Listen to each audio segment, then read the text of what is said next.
Hello everyone and welcome back. Dom here, and on this video I'm going to show you how you can create unique kick drums using just the FMX engine, so no samples.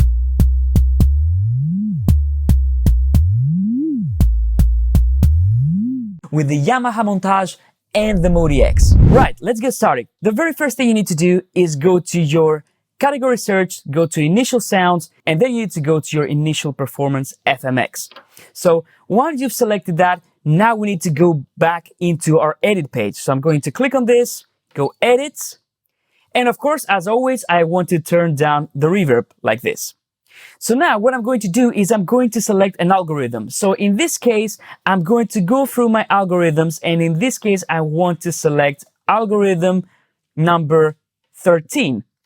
And that's because it gives me quite a few options. I might get all these blocks, 7 and 8, 5 and 6, 3 and 4, and then 1 and 2, and create different timbres and different portions of the kick drum. That's why I'm selecting algorithm number 13. Now, the other thing that you need to do straight away is make sure that your feedback is all the way to 7, because I want operator number 3 to give us this nice kind of white noise sound so that we can use for the attack portion of our kick drum. So now the first thing I want to do is I want to make sure I go and select my operators like this, as you can see.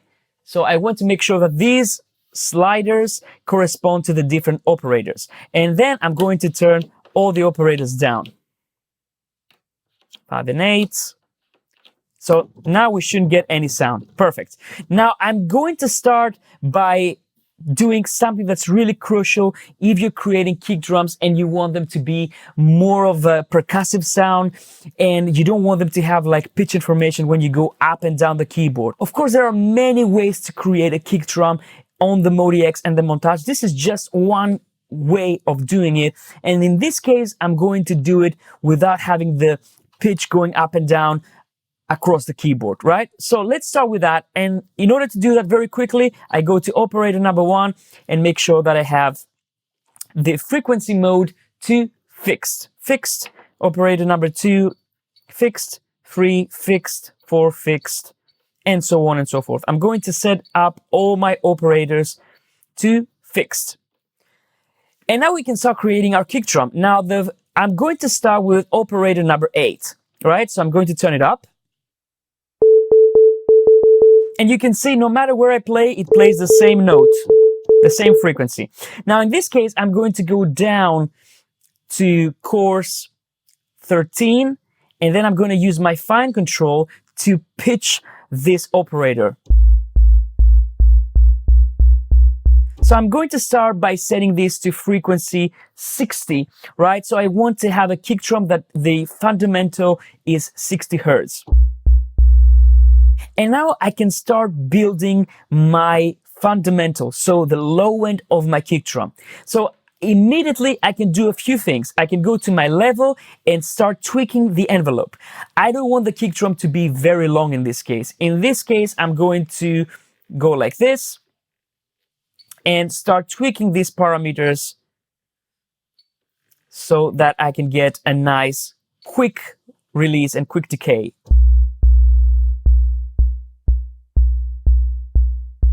Now, if I want to make this like a very long kick drum, like a hip-hop kick drum or kind of trap kick drum, I can just up the release.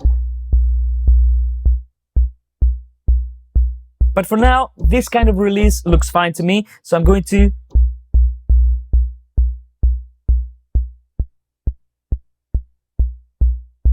I want to make this slightly long so I can have a little bit of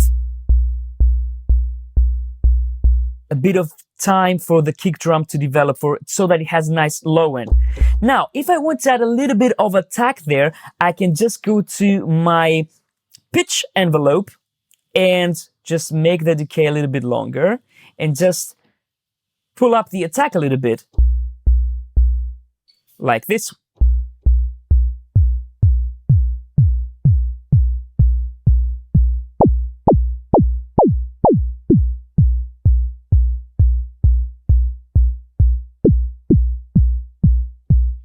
So you can see, the more I add attack to the sound, to the very initial transient, the more of a punchy sound I get. Now, I'm not going to add too much of it because I'm going to have a separate set of operators to take care of the attack. I don't want to compromise my low end, so I'm going to keep it like that. And then I can tweak it according to everything else. Now, let's not touch operator number 7 because I want to keep this sound as clean as possible. Now, let's go to operator number 6 and let's pull it up a little bit. Now, what if I want to make this operator have the knock of the kick drum? In this case, what I'm going to do is I'm going to set my course so that I can go 1 octave higher, like 120 hertz, roughly. And maybe I can detune a little bit, but I think this will do fine. So let's isolate it. Let's try and make it a little bit more attacky. So this is like my knock of the kick drum where, you know, it hits on the 120 hertz. Let's go to 120 hertz like this. And now let's do the same thing. I'm going to open my decay slightly. My decay 2.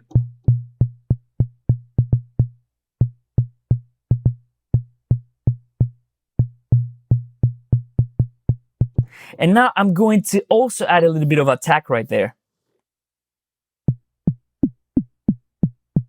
And as you can see, I can kind of tune the kick drum. I can tune this element as well. So now let's play both of them together.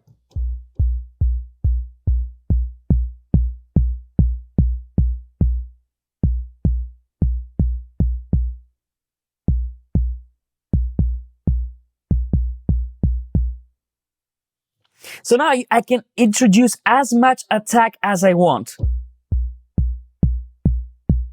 And now, if I want to have another flavor for this attack, I can use operator 5. And now I can modulate operator 6 with operator 5. And let's see what happens when I do that.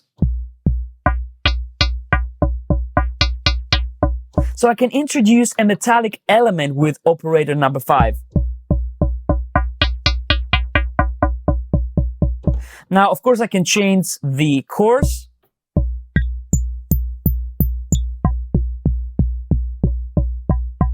And I can also change the level. So I can probably go like this time. Open a little bit to the decay 1. So this is like a slightly different flavor. This almost sounds like a higher resonance on an analog synth, but we have total control over it.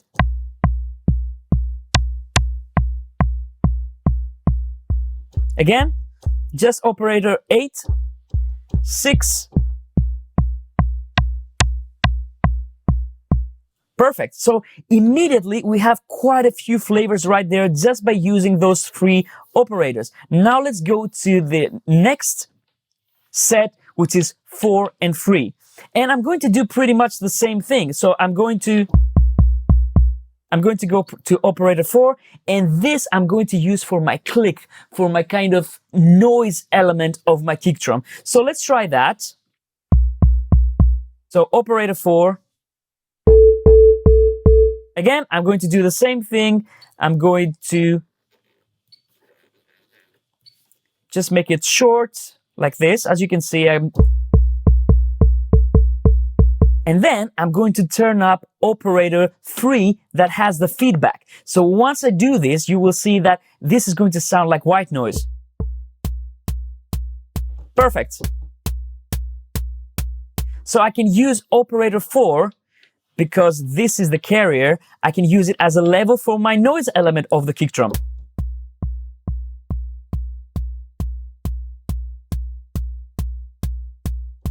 And I can make it maybe shorter or longer.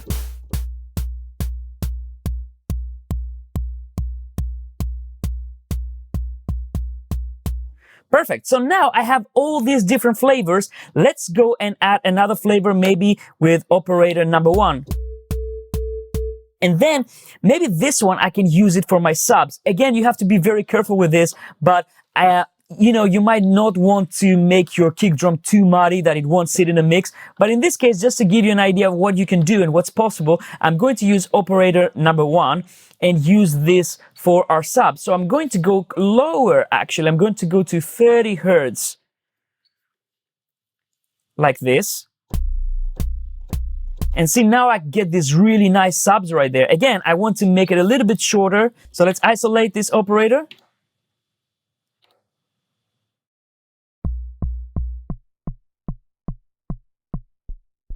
So now you can see this carries just the subs.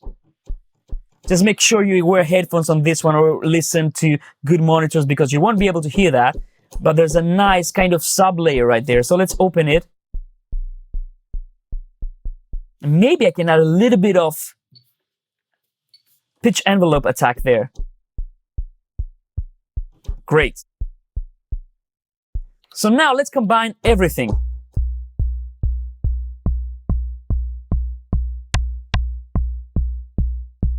And let's go to 1 and 4.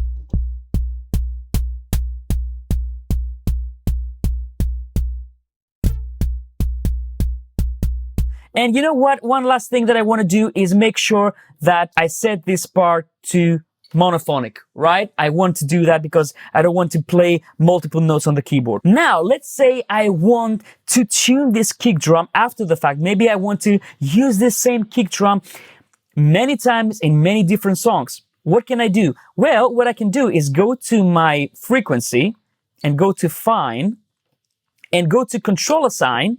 And let's say I want to assign the super knob to the fine tuning. So I can do this. And now I can go bipolar as well. And now I can determine which operators I want to control. Maybe I want to control number 8 because this carries the fundamental, and I want to control also the sub. So let's try this.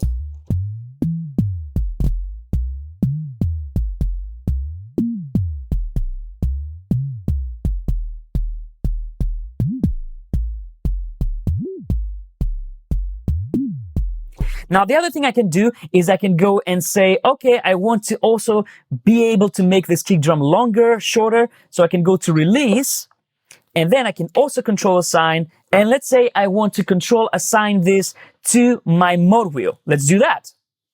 So now my mod wheel, when I turn it up, it gives me this nice release. So let's try and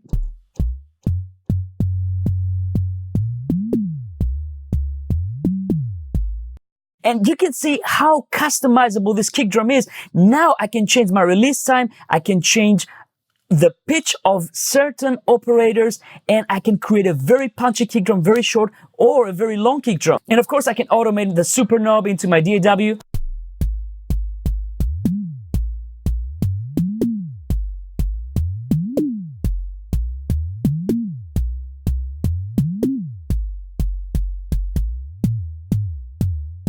And if we want to be even more creative and more specific with our kick drum, I can actually say I want to go to operator number 4, go to my level, control assign, and then I can assign this to an assignable button right there. And I make sure that I only use this for operator 5, 3, and 4. And this is my click. So I can go bipolar, and now I can introduce the noise element of my kick drum using the assignable button.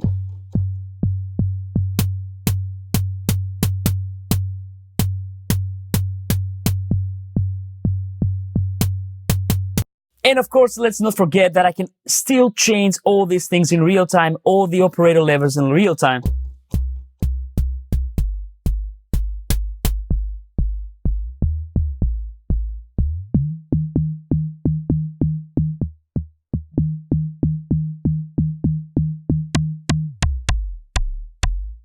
Now, of course, let's not forget we can still add effects. I can go to my inserts and add, let's say, compressor. Let's add maybe a classic compressor right there. And I want to open the attack a little bit. Add some level.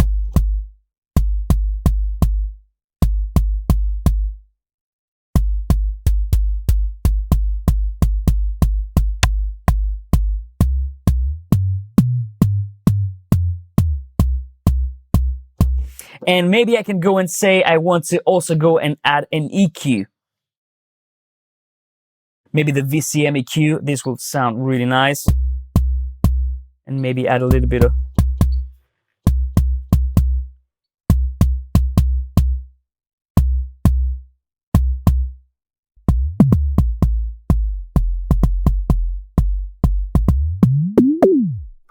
And that's how you can create an FM kick drum with MODX and the Montage. Super, super easy, super versatile, and you get so many more options. Actually, sometimes I prefer the FMX engine to anything else for creating drum sounds because it gives me so much versatility. I actually synthesize the kick drums, I synthesize the snares, and unlike, analog subtractive synthesis where when you set your filters, that's where it is, and you can't really do too much to change the sound after the fact. Here I can have complete, total control of the attack portion, of the knock, of the low end, of the subs, of the noise. Everything is there just with one single part. This is just one single part. Then if you start adding more parts, you can imagine you can get some really, really complex sounds. So there you go, guys. That's how you can create kick drums that are completely customizable. You can change the decay, you can change the release, you can change the pitch, you can change the way that it reacts, the attack, everything. You can make them more punchy, you can make them more clicky. That's just by using the FMX engine. Hope you enjoyed this, guys. Thanks so much for stopping by. If you have subscribed already, don't forget to subscribe, click that bell notification icon, and don't forget to share this video with whoever you think they might find it useful or entertaining. I'll see you in the next one. Signing off. Cheers.